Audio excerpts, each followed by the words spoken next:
Señor, gracias por tu preciosa, perfecta, inerrante, toda suficiente palabra. Gracias por concedernos poder estudiar en esta noche tu palabra, porque ella nos alimenta, nos edifica, nos consuela, nos fortalece. Gracias por mis hermanos que apartan este tiempo para escuchar tu palabra. Gracias, gracias por este recurso que nos permite mantenernos conectados en medio de la dificultad. En el nombre de Jesús, amén y amén. Bueno, mis hermanos, iniciamos el miércoles pasado una sección muy extensa del libro de Hechos, desde el capítulo 6 versículo 8 hasta el capítulo 8:3. Vimos hace 8 días desde el versículo 8 al 15, dando inicio al análisis de la vida del protomártir o el primer mártir, Esteban. Hoy me propongo cumplir con un enorme desafío: enseñarles desde el pasaje 1 del capítulo 7 hasta el versículo 53. Pero estén tranquilos que si el tiempo no me da para poder compartir lo que requiero y debo compartirles, continuaremos el próximo miércoles. Hechos capítulo 7, versículo 1 al 53. Hace 8 días entonces hablamos de las características de un hombre lleno del Espíritu Santo. Vimos a través de Esteban cómo esa operación del Espíritu en él le permitió reflejar la gloria de Dios en sus acciones, en sus palabras y en su vida. Tanto así que el mismo Sanedrín, al verlo, vio su rostro como si fuera de un ángel. Empezamos a ver esos efectos del Espíritu Santo en la vida de los hombres, como lo hemos visto en todo el libro, en la iglesia, pero también en sus servidores en medio de la persecución. Esta operación del Espíritu Santo entonces sigue avanzando, no solo en la vida de la iglesia, sino en cada persona en particular. Comenzamos a ver un grupo de hombres que fue llamado al diaconado, entre ellos Esteban, y lo que sucedió en su vida y en su ministerio. A través de la vida de este primer mártir o protomártir, hay varias cosas que vamos a aprender. Hoy entonces, en esta sección, veremos una sólida defensa del Evangelio. Hechos 7, del 1 al 53. Y permítame unirlo con algunos aspectos que quedaron de la sección pasada. Esteban es presentado ante el Sanedrín, está cumpliendo con su tarea diligentemente de predicar el Evangelio, aparte de su tarea de servir en la iglesia como diácono, y mientras lo está haciendo, es llevado a prisión, es presentado de manera ilegítima frente al concilio, al Sanedrín, y se le hacen unas acusaciones puntuales. La primera de ellas, se le acusa de blasfemar contra el lugar santo o el templo. La segunda, se le acusa de blasfemar contra Dios y la ley. Se le acusa de afirmar que Jesús destruiría el templo y también de que por causa de Jesús serían cambiadas las costumbres que dio Moisés. Esta defensa la veremos de la siguiente manera. Del versículo 2 al 19, cómo Esteban se dirige al periodo de los patriarcas para argumentar su defensa frente a estas acusaciones. Del 20 al 43 observaremos cómo acude al periodo de Moisés para defender el precioso evangelio por el cual se le acusa.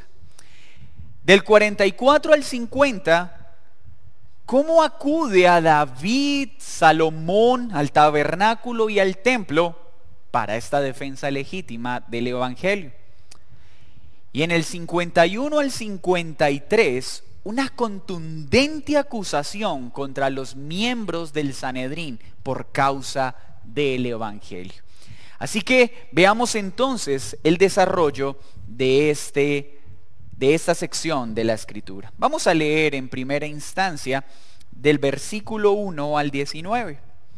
El sumo sacerdote dijo entonces: ¿es esto así con respecto a las acusaciones que se le hicieron? Versículo 2, y él dijo: varones, hermanos y padres, oíd. El Dios de la gloria apareció a nuestro padre Abraham, estando en Mesopotamia, antes que morase en Harán, y le dijo: sal de tu tierra y de tu parentela, y ven a la tierra que yo te mostraré.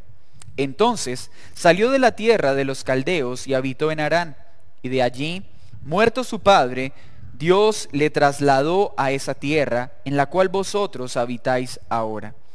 Y no le dio herencia en ella, ni aún para asentar un pie, pero le prometió que se la daría en posesión y a su descendencia después de él, cuando él aún no tenía hijo. Y le dijo Dios así: que su descendencia sería extranjera en tierra ajena, y que los reducirán a servidumbre y los maltratarán por 400 años. Mas yo juzgaré, dijo Dios, a la nación de la cual serán siervos, y después de esto saldrán y me servirán en este lugar. Y le dio el pacto de la circuncisión, y así Abraham engendró a Isaac, y le circuncidó al 8º día, e Isaac a Jacob, y Jacob a los 12 patriarcas. Los patriarcas, movidos por envidia, vendieron a José para Egipto, pero Dios estaba con él, y le libró de todas sus tribulaciones, y le dio gracia y sabiduría delante de Faraón, rey de Egipto, el cual lo puso por gobernador sobre Egipto y sobre toda su casa. Vino entonces hambre en toda la tierra de Egipto y de Canaán, y grande tribulación, y nuestros padres no hallaban alimentos. Cuando oyó Jacob que había trigo en Egipto, envió a nuestros padres la primera vez. Y en la segunda, José se dio a conocer a sus hermanos, y fue manifestado a Faraón el linaje de José. Y enviando José, hizo venir a su padre Jacob y a toda su parentela, en número de 75 personas. Así descendió Jacob a Egipto, donde murió él y también nuestros padres, los cuales fueron trasladados a Siquén y puestos en el sepulcro que a precio de dinero compró Abraham de los hijos de Hamor en Siquén. Pero cuando se acercaba el tiempo de la promesa que Dios había jurado a Abraham, el pueblo creció y se multiplicó en Egipto, hasta que se levantó en Egipto otro rey que no conocía a José. Este rey, usando de astucia con nuestro pueblo, maltrató a nuestros padres a fin de que expusiesen a la muerte sus niños para que no se propagase. Esteban está acudiendo al libro de Génesis, al Pentateuco, uno de los libros que hace parte de los 5 primeros libros de la Biblia, conocido como Pentateuco. ¿Y quién los escribió? Moisés. No es accidental entonces que Esteban haya utilizado esta porción de la Escritura particularmente. No sabemos por qué no se remitió hasta Génesis 3:15 para tomar el hilo conductor de su pensamiento desde Adán y Eva.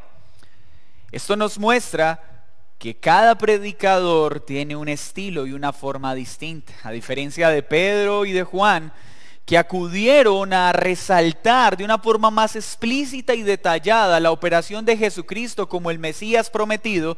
Tenemos un Esteban que se centra en mostrar a los patriarcas, en mostrar a Moisés, en mostrar algunos aspectos de David, Salomón con el tabernáculo y el templo para hacer su defensa. No podemos atrevernos a decir que fue mejor la exposición de Pedro o de Esteban, que uno tenía más conocimiento del Antiguo Testamento que el otro. No, simplemente la diversidad de los dones que el Señor ha provisto para su iglesia. Pero ¿qué está haciendo Esteban en su defensa? ¿Por qué ir hasta Abraham? Lo primero que empieza nuestro amado diácono a hacer es responder al sumo sacerdote. Y arranca con estas palabras: varones, hermanos y padres. Mira el respeto y el reconocimiento que hace hacia los miembros del Sanedrín. Los reconoce como sus hermanos por ser parte del mismo pueblo. Los reconoce como padres en el sentido que les da la honra que Dios les confirió por causa de su autoridad. No la desconoce a pesar de la conducta pecaminosa. Pues aunque el Sanedrín pecaba de manera perversa, eran autoridades que Dios había puesto para su propósito. Y noten lo que luego dice Esteban. Oíd, el Dios de la gloria apareció a nuestro padre Abraham. Mis hermanos, esta afirmación, el Dios de gloria, dentro del pueblo de Israel tiene una importancia muy alta. Pues lo que está diciendo Esteban acá es: el Dios que gobierna sobre todo, el glorioso y soberano Señor del universo, mostrando ¿qué? Su empatía al Dios de la Escritura, al Dios del que habla el Pentateuco, al Dios mencionado en Génesis, al Dios del que habla Moisés. Inicia inmediatamente refutando a través del conocimiento de la Escritura, del Antiguo Testamento y específicamente de los escritos de Moisés, que él no ha blasfemado contra Dios, pues aquel Dios que dicen del que él blasfemó, ¿cómo lo llama? El Dios de gloria, este Dios majestuoso, este Dios precioso, este Dios soberano. Su introducción rápidamente empieza a dar respuesta a las falsas acusaciones que se están haciendo sobre él. Y cita al padre de la fe, Abraham. Y dice que se le apareció. Y note los detalles porque luego los vamos a hilar. Estando en Mesopotamia, antes que morase en Harán, y le dijo: sal de tu tierra y de tu parentela y ven a la tierra que yo te mostraré.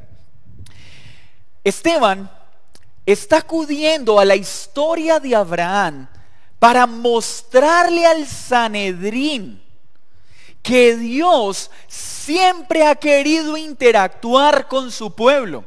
Pero note que Dios se relacionó con Abraham no dependiendo de un templo o de un tabernáculo o de un lugar especial.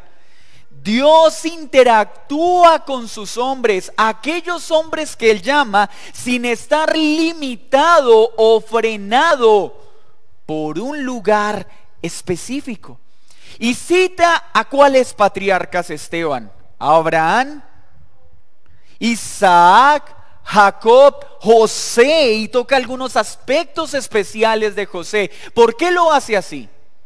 Pues Abraham lo llamó y lo mandó a una tierra prometida. Abraham obedeció en esa comunión milagrosa que el Dios soberano y glorioso tuvo con él.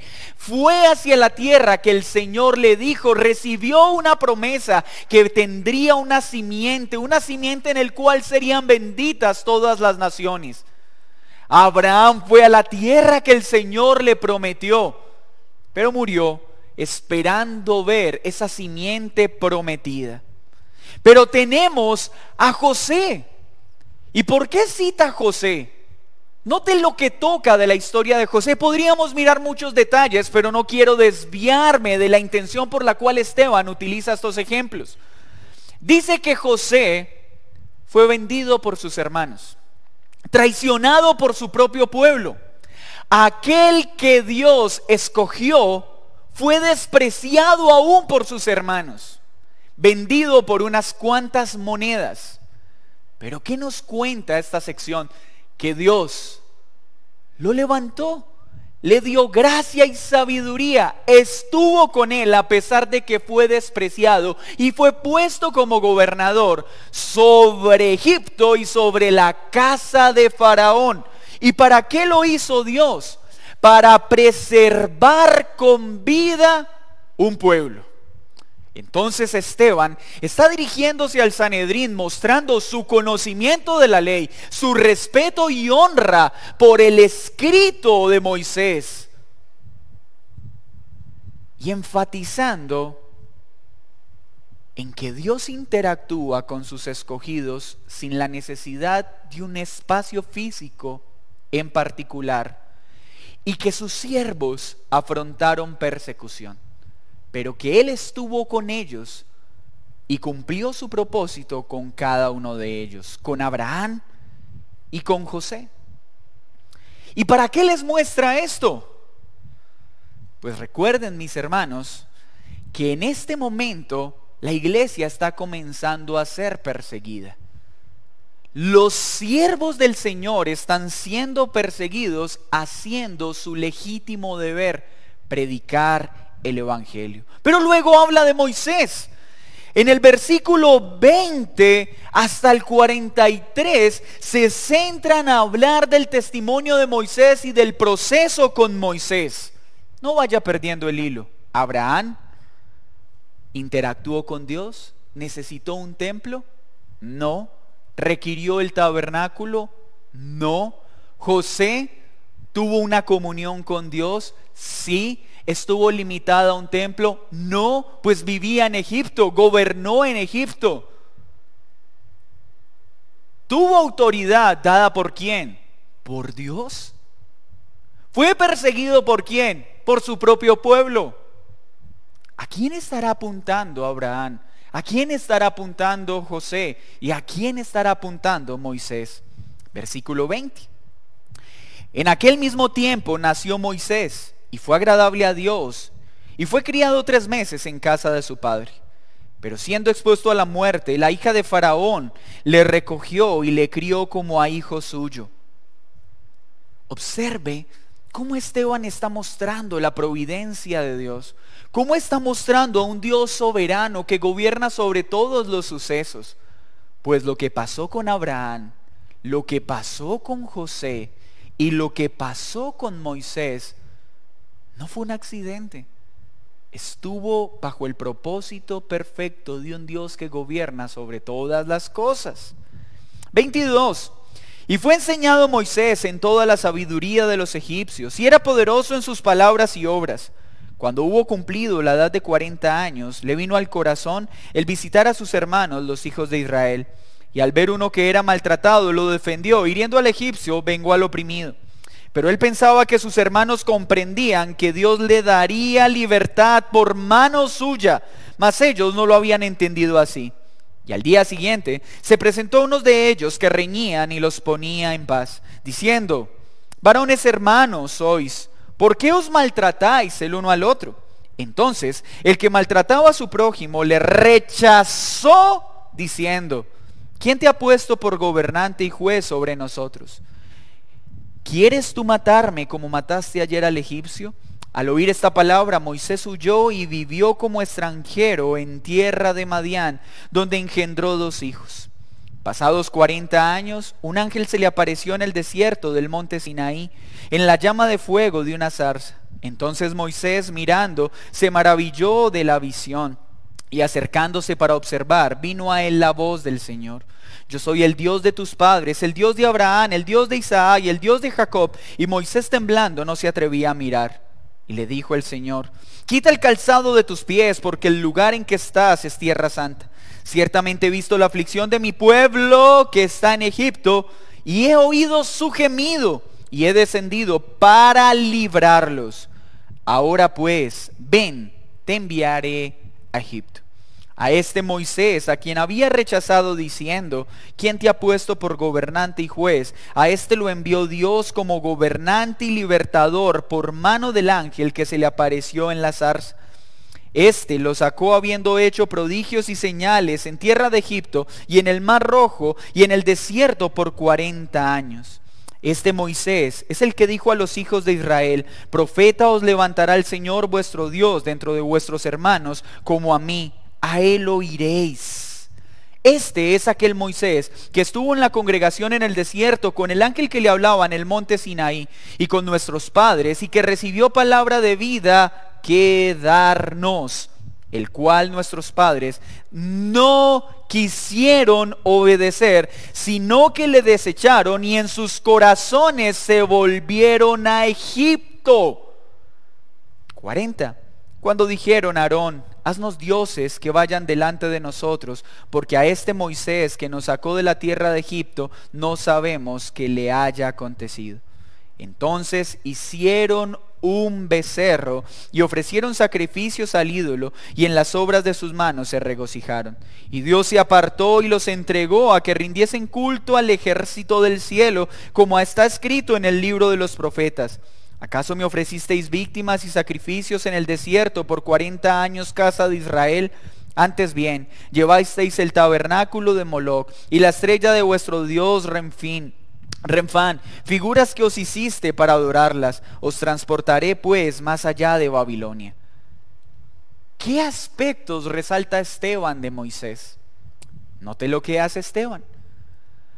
Y he aquí a Moisés, a quien le fue dada la ley en el Sinaí, de quien ustedes dicen que yo blasfemo, pues quiero mostrarles que al contrario sé muy bien la grandeza que Dios le confirió en medio de los hombres. Fue levantado para liberar a su pueblo de la opresión de los egipcios. Dios lo tomó como un instrumento para liberar a su pueblo con grandes señales y prodigios. Pues Dios voluntariamente se relacionó con él. ¿Necesitó un templo? ¿Necesitó el tabernáculo? No, dice que en medio de una zarza se dio a conocer a Moisés. El yo soy el que soy interactuó con un hombre débil, lleno de pecado, pues él lo escogió para liberar a un pueblo de la opresión. Dios se relacionó con Abraham, se relacionó con José, se relacionó con Moisés. ¿Y qué hizo el pueblo?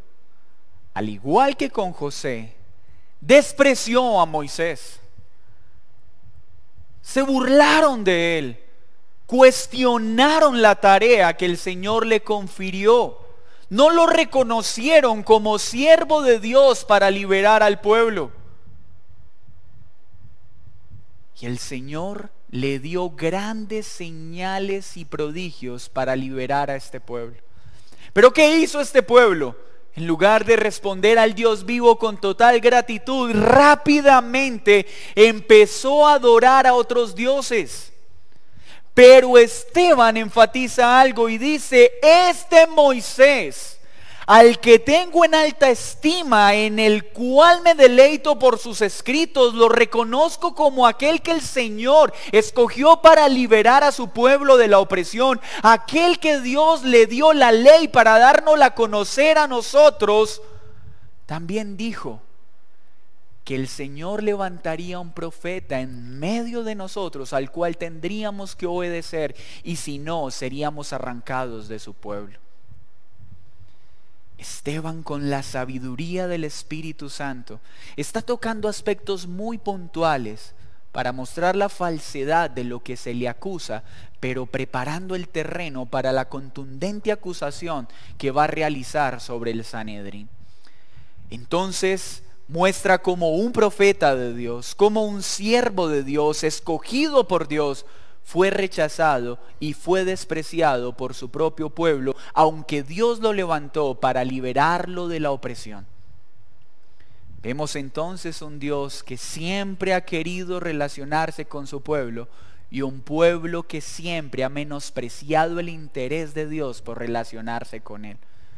Vemos un Dios que por el puro afecto de su voluntad ha tenido comunión con los hombres, sin estar limitado por un lugar o por una nación. Pero el hombre una y otra vez se ha levantado contra él, contra su palabra y contra sus siervos. Luego de citar a Moisés y de tocar varios aspectos relevantes, mire lo que dice el 24. Tuvieron nuestros padres el tabernáculo del testimonio en el desierto, como había ordenado Dios cuando dijo a Moisés que lo hiciese conforme al modelo que había visto. el cual recibió a su vez por nuestros padres, lo introdujeron con Josué al tomar posesión de la tierra de los gentiles, a los cuales Dios arrojó de la presencia de nuestros padres hasta los días de David. Este halló gracia delante de Dios y pidió proveer tabernáculo para el Dios de Jacob. Mas Salomón le edificó casa. Hasta acá pasa de citar a los patriarcas, pasa de citar a Moisés, y ahora habla del tabernáculo y del templo. Y dice, David pidió tabernáculo, mas Dios no le concedió a él hacerlo, sino a Salomón le concedió hacer templo. ¿Qué está haciendo Esteban? Está diciendo al Sanedrín, no desconozco el papel que jugó el templo dentro de la vida de nuestro pueblo, y aún el tabernáculo que entró a la tierra prometida gracias por la diligencia de Josué. Pero ¿por qué lo hace después de mostrar la relación de Dios con Abraham, con José y con Moisés antes del tabernáculo y del templo? Porque les está mostrando que aunque el tabernáculo y el templo jugaron un papel importante dentro del pueblo, no son los lugares exclusivos con los que Dios interactúa y se da a conocer a su pueblo. Pero también les está diciendo, yo no estoy blasfemando contra el templo. Reconozco muy bien el papel del templo, pues fue Dios mismo quien le ordenó a Salomón que lo construyera. Pero mire esta estocada, versículo 48. Si bien el Altísimo no habita en templos hechos de mano, como dice el profeta, está citando a Isaías, el cielo es mi trono y la tierra el estrado de mis pies. ¿Qué casa me edificaréis? Dice el Señor. ¿O cuál es el lugar de mi reposo? ¿No hizo mi mano todas estas cosas? ¡Wow! ¡Qué sabiduría! ¿Qué les está diciendo Esteban por la palabra? Por las mismas enseñanzas de Moisés, por las mismas enseñanzas del profeta Isaías. Sí, hermanos, Dios ordenó el tabernáculo, Dios ordenó el templo, pero ¿acaso el tabernáculo y el templo contienen la presencia absoluta de Dios? ¿Acaso Dios solo habita en este lugar? Pues como dijo Isaías, el cielo es su trono y la tierra el estrado de sus pies.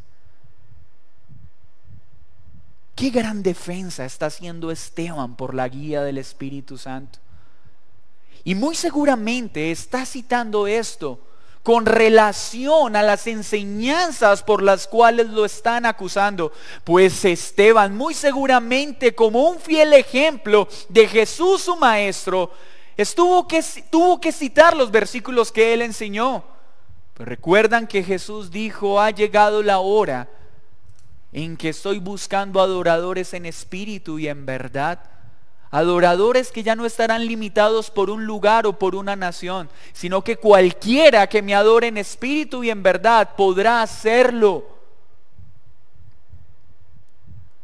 Pues estas palabras no solo las dijo Jesús, diciendo que ya la adoración no se reducía solo a la adoración del templo, sino que cualquier lugar era propicio para adorarle. Y esto no solo lo enseñó Jesús. Esteban les está diciendo, sí, yo lo enseñé, pero Isaías lo enseñó. Dios no está limitado por un lugar, y cualquier lugar es propicio para Él relacionarse con su pueblo y el pueblo relacionarse con Él, pues su presencia no está limitada por ningún lugar físico, pues el cielo es su trono y la tierra el estrado de sus pies. Hasta acá entonces, mis hermanos, Esteban con total sabiduría está diciendo, hermanos míos,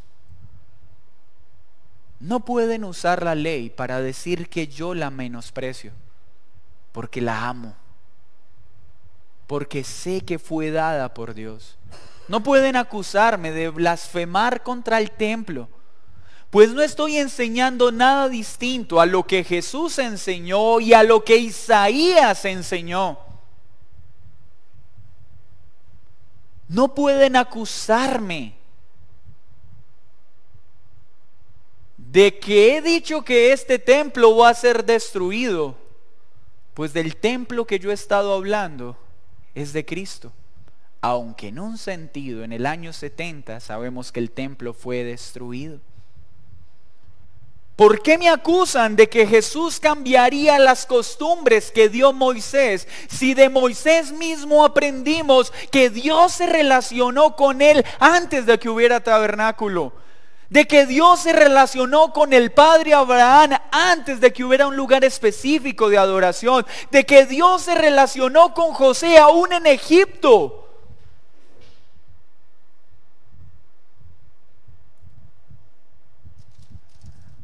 Me acompañan en la sensación que debe estar experimentando el Sanedrín al ver cómo Esteban derriba todas las acusaciones por medio de la misma palabra. Luego de estos argumentos, en el versículo 51, viene la acusación con Sanedrín. Lo mismo que pasó con Pedro y con Juan, lo mismo que pasó con los 12. Esteban, estando en el banquillo, ahora sienta el Sanedrín en el banquillo.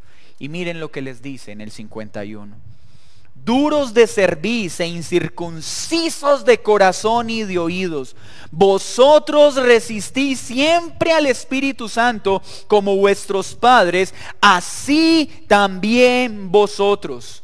¿A cuál de los profetas no persiguieron vuestros padres y mataron a los que anunciaron de antemano la venida del justo, de quien vosotros ahora habéis sido entregadores y matadores? Vosotros que recibisteis la ley por disposición de ángeles y no la guardasteis.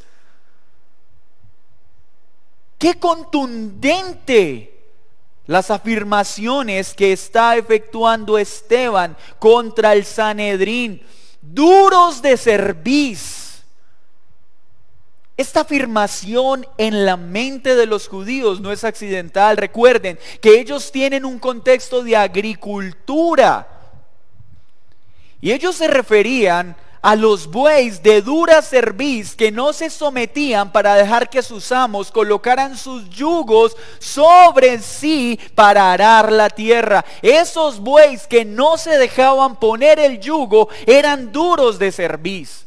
Eran desobedientes, eran tercos, eran bueyes llevados de su propio parecer. Esteban, con toda diplomacia, pero con toda contundencia, les está diciendo: tercos, arrogantes, desobedientes.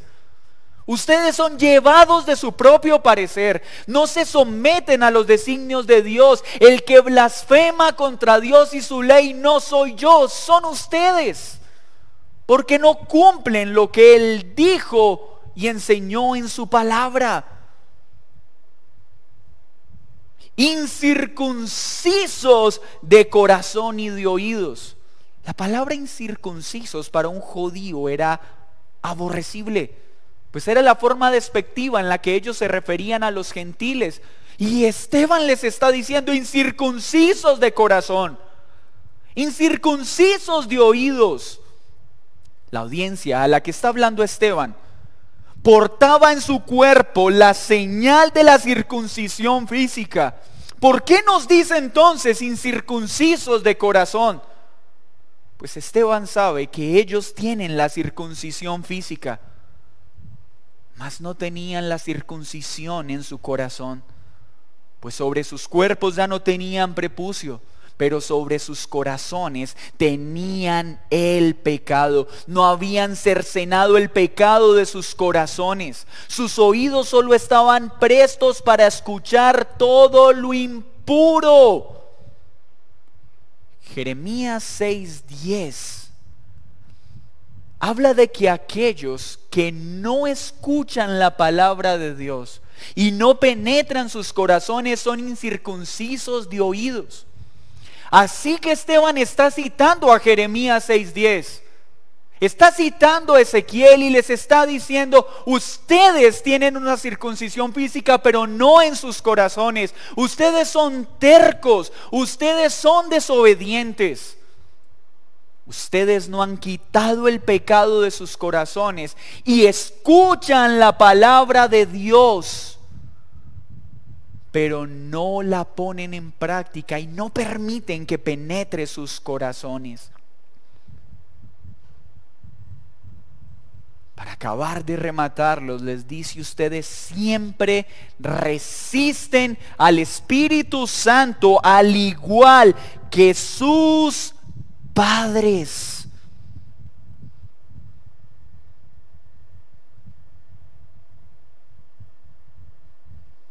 Ya no dice nuestros padres, dice vuestros padres. Qué dura acusación. Esteban les está mostrando la relación que tiene el Sanedrín con aquellos ancestros que no escucharon la palabra de Dios, que fueron tercos y desobedientes, arrastrados por su propio padecer. Les está diciendo: ustedes son iguales a aquellos de los que les estoy hablando. Aquellos de los que están retratados en todo el Antiguo Testamento, que resistieron al Espíritu Santo, no obedecieron su palabra y sus mandamientos.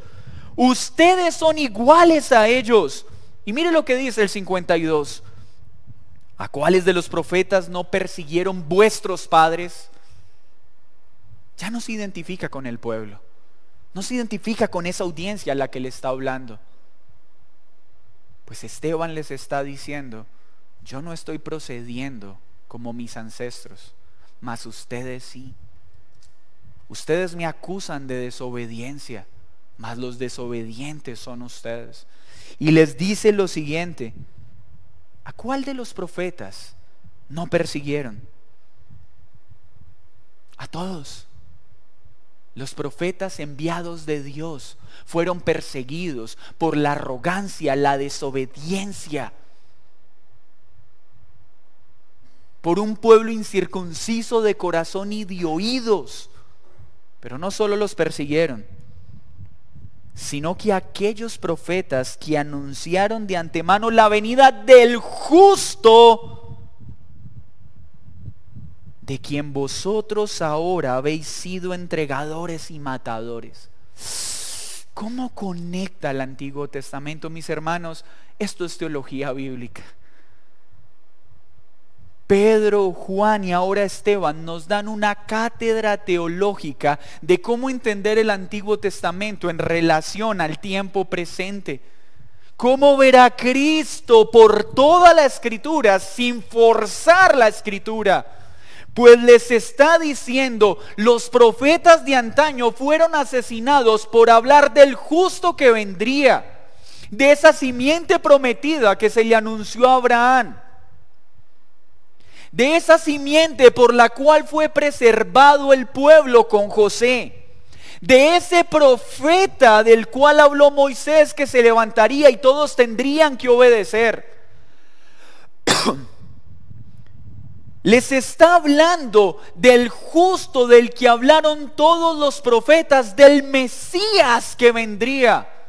Pero miren cómo lo conecta con Jesús.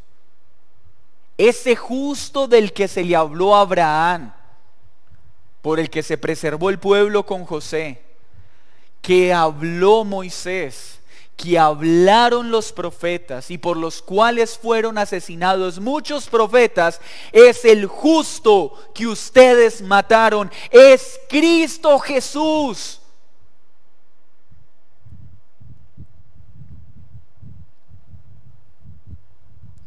Vosotros que recibisteis la ley por disposición de ángeles y no la guardasteis. ¿Qué les está diciendo Esteban? Ustedes son los que están desobedeciendo a Moisés y su ley, no yo. Ustedes son los que están desconociendo las enseñanzas que dicen que yo desconozco. ¿Y qué vemos en esta parte? Miren cómo lo conecta Esteban. Pues todos los elementos que Esteban está citando son sombras de Jesucristo. Por eso las utiliza. Miren cómo empieza. Abraham entró a una tierra siguiendo la promesa del Señor, pero murió sin conocer la simiente prometida en la que fueron benditas las naciones. Y esa simiente es Jesucristo. Citó a José para decirles que José era una sombra de aquello que pasaría con el justo perfecto que ellos entregarían. José, vendido por su propio pueblo, por sus hermanos, por unas cuantas monedas. Pues eso apuntaba a Jesús, vendido por su propio pueblo, por unas cuantas monedas. José, levantado por Dios, se le dio sabiduría y gracia delante del faraón y fue puesto para gobernar. Después de ser despreciado, después de ser vendido, después de querer ser asesinado por sus propios hermanos, Dios lo puso como gobernador de Egipto y aún de la casa de faraón. Pues ahí tenemos algo que apuntaba al justo del cual está hablando Esteban.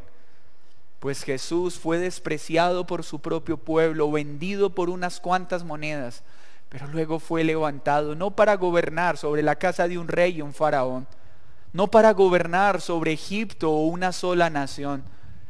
Cristo, después de ser despreciado y vendido por unas cuantas monedas, fue levantado por Dios para ser el gobernador de su casa, de todo lo que existe, para gobernar sobre el universo, no limitado por una nación. Pero luego cita a Moisés para decirles: este Moisés fue levantado por Dios como instrumento para liberar a su pueblo de la opresión y fue despreciado. Pero habló de un profeta que sería levantado y tendrían que obedecer. Pues Jesús también fue levantado por Dios y acompañado de señales y prodigios mayores que los que hizo Moisés. Moisés liberó a Israel de la opresión de Egipto, mas Jesús liberó a su pueblo de la opresión del pecado y de un verdugo peor, Satanás. Moisés fue despreciado por su propio pueblo. Jesús también fue despreciado por su propio pueblo. Lo que Esteban les está diciendo es: al igual que procedieron sus ancestros con José, con Moisés, así están actuando ustedes con Jesús. Pues ustedes están persiguiendo a los profetas como lo hicieron sus padres, y ustedes van a matar a los profetas que están hablando de este justo como lo hicieron los ancestros. Ese es Jesús, el justo que ustedes mataron. ¿Y por qué lo hicieron? Lo dice claramente el versículo 51. Por la dureza y la altivez de sus corazones, porque se tapan los oídos para no obedecer la palabra de Dios, sino que la ignoran. Al resistir su palabra, resisten siempre el Espíritu Santo. Así como lo hicieron sus padres, ustedes están actuando. ¿Y para qué entonces utiliza estos ejemplos Esteban en su defensa? Para decirle: Sanedrín, su acusación es ilegítima. No pueden acusarme por enseñar que Dios se relaciona con su pueblo aparte del templo, pues así lo muestra la historia, así lo enseñó Jesús y así lo enseñó Isaías. No pueden acusarme por menospreciar a Moisés y la ley, pues al contrario, yo estoy obedeciendo lo que Moisés enseñó. Estoy obedeciendo al profeta del que él habló. Son ustedes los que lo están desobedeciendo. Pues en lugar de obedecer a Jesús, ustedes lo han matado. Y no pueden acusarme.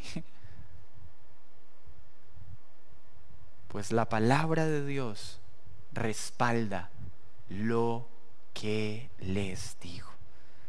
Qué gran defensa. Pero, ¿qué relación tiene esto con nosotros? Ya vemos cómo todo esto fue usado por Esteban para mostrar a Cristo. Mis hermanos, no olviden esto. Toda la Escritura se trata de un personaje, de Jesús, y todo apunta a Él. Abraham apuntó a Él, José apuntó a Él, Moisés apuntó a Él. Pero también habló de David y Salomón, pues ellos también apuntaban a Cristo. Cuán glorioso es el justo del que está hablando Esteban, despreciado por su pueblo. Dios todo el tiempo ha estado gobernando soberanamente sobre todos los sucesos y siempre ha buscado relacionarse con su pueblo, y no está limitado por lugar o por espacio. Mas el hombre una y otra vez lo ha rechazado, lo ha despreciado, despreciando su presencia y despreciando su palabra. Pero a pesar de la dureza, de cuán duros somos de cerviz, de cuánto resistimos a su espíritu y rechazamos su palabra, levantó al justo, al profeta prometido, para salvar a un pueblo. Este justo es Jesucristo, que fue prometido a Abraham, el cual nacería de la descendencia de José, razón por la cual fue preservado Israel de morir de hambruna en el tiempo de escasez. Aquel profeta del que habló Moisés.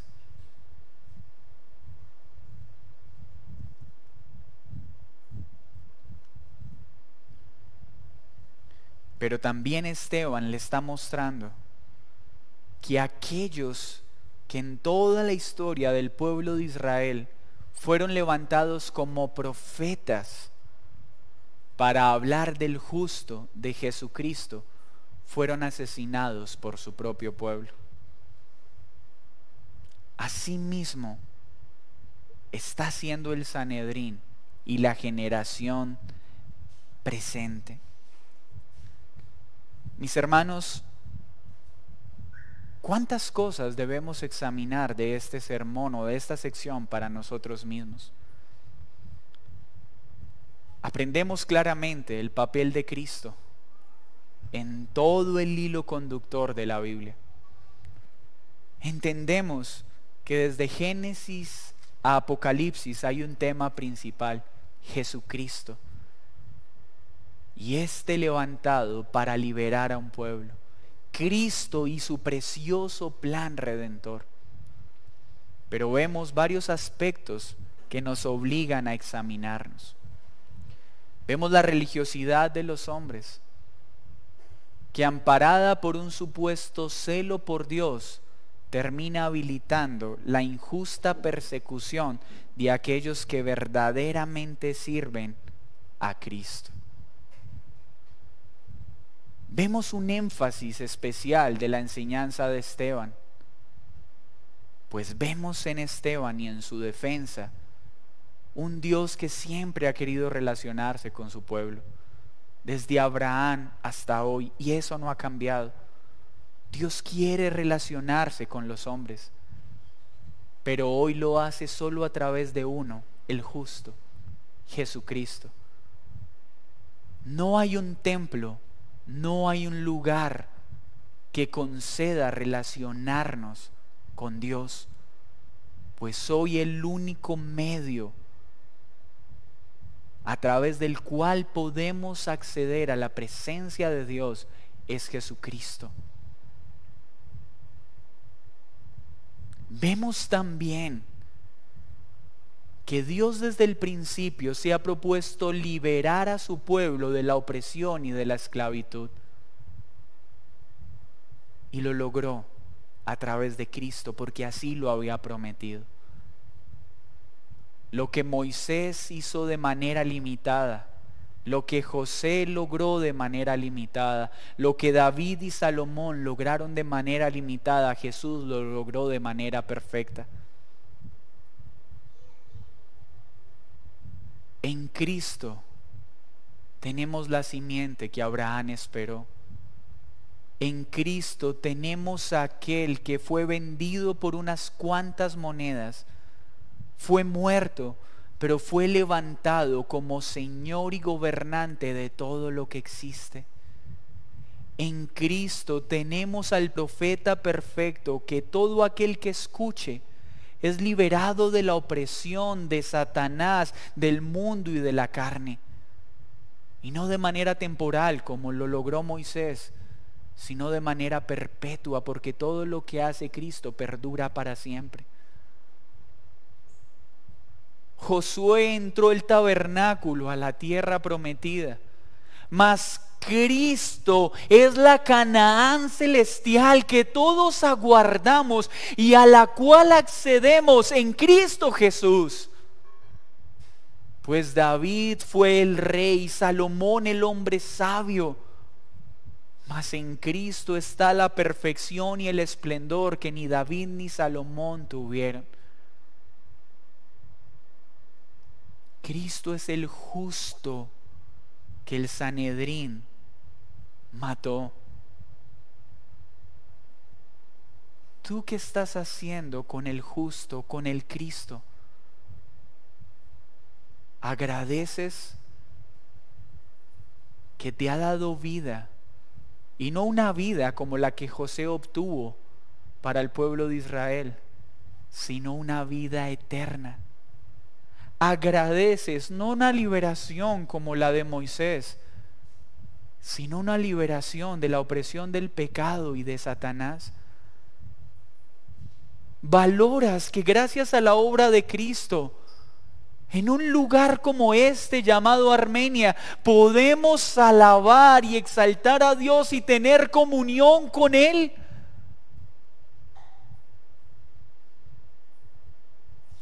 Agradeces que por la operación de su Espíritu Santo no somos contados entre los duros de cerviz, porque fue doblegado nuestro orgullo, fue cambiada nuestra desobediencia y en obediencia. ¿Alabas al justo o haces parte de un pueblo duro que se tapa los oídos para desobedecer lo que Dios claramente ha enseñado en su palabra? Porque si tú estás despreciando la palabra de Dios, no estás haciendo algo nuevo, estás haciendo lo mismo que tus ancestros. Estás despreciando al único en el que hay salvación. No seas más duro de cerviz. No te tapes más los oídos. No seas más llevado de tu propio parecer. Pues solo en Cristo hay vida eterna. Solo en Cristo hay libertad de la opresión y de la muerte. Y fue respaldado con señales y prodigios mayores que los que hizo Moisés. No desprecies más su palabra. No desprecies más sus enseñanzas. Pues es el único que puede librarte de la opresión que te carcome por causa del pecado. y de la esclavitud que tienes ante tu verdugo, Satanás. No desprecies más a Cristo como lo hizo el Sanedrín. Ven hoy en fe y arrepentimiento. Mis hermanos, que estas palabras de Esteban nos ayuden a entender la importancia de conocer toda la Escritura y de ver cómo está conectada de manera perfecta. Cómo el centro es Cristo. Qué gran responsabilidad tenemos. Pero en Esteban también aprendemos la responsabilidad de comunicar fielmente el Evangelio sin importar las consecuencias que esto traiga. Pues esto lo veremos más adelante. Debemos ser fieles al Evangelio. Debemos hablar de Jesús a través de toda la Escritura, pues toda ella habla de Él. Exaltar su majestad, exaltar su gloria. Precioso Salvador tenemos. Y tú, mi amigo, arrepiéntete por menospreciar al justo. Hoy tienes una oportunidad. Ven a Cristo. Señor, muchas gracias por tu palabra. Gracias por esta magistral defensa de Esteban, por la forma en que conectó el Antiguo Testamento para hacer defensa del precioso Evangelio de Jesucristo, sin forzar, sin alegorizar. De manera tangible mostró a Cristo en la simiente que Abraham esperaba. Mostró a Cristo a través del desprecio que vivió José y de cómo tú lo levantaste como gobernante de Egipto. Mostró a Cristo a través del desprecio que el pueblo tuvo con Moisés, pero de cómo usaste a Moisés para liberar al pueblo. Mostraste a Cristo a través del profeta del cual Jesús habló. Pues este profeta es el que nos incrusta en el verdadero Israel de Dios. Pero mi Señor, hoy en el Sanedrín también vemos la condición de los hombres. Pues todos nosotros merecemos estos mismos calificativos. Sí, Señor, caminábamos siendo duros de cerviz, incircuncisos de corazón, incircuncisos en nuestros oídos. Ese Sanedrín nos representa muy bien a nosotros, pues nosotros éramos llevados de nuestro propio parecer. No obedecíamos tu palabra y resistíamos tu espíritu cuando obedecíamos tu palabra. Nosotros hubiéramos actuado como los ancestros de Israel, apedreando a los profetas que nos hablaban de Jesús. Pues así lo hicimos con muchos que una y otra vez nos hablaron de Cristo, del justo. Tal vez no les lanzamos piedras, no los apedreamos literalmente, pero los lastimamos con nuestras palabras, nos burlamos con nuestras acciones, los menospreciamos al presentarse delante nuestro para hablarnos de Jesús y en lugar de creerles, les dimos las espaldas. Pero a pesar de ello, tú levantaste al justo y circuncidaste nuestros corazones. Abriste nuestros oídos para poder hoy escuchar al justo y obedecerle. Quitaste el corazón incircunciso de piedra que teníamos y nos diste uno de carne que ahora ama obedecerte. Queriendo vivir en esclavitud, nos liberaste de la opresión del pecado y de Satanás.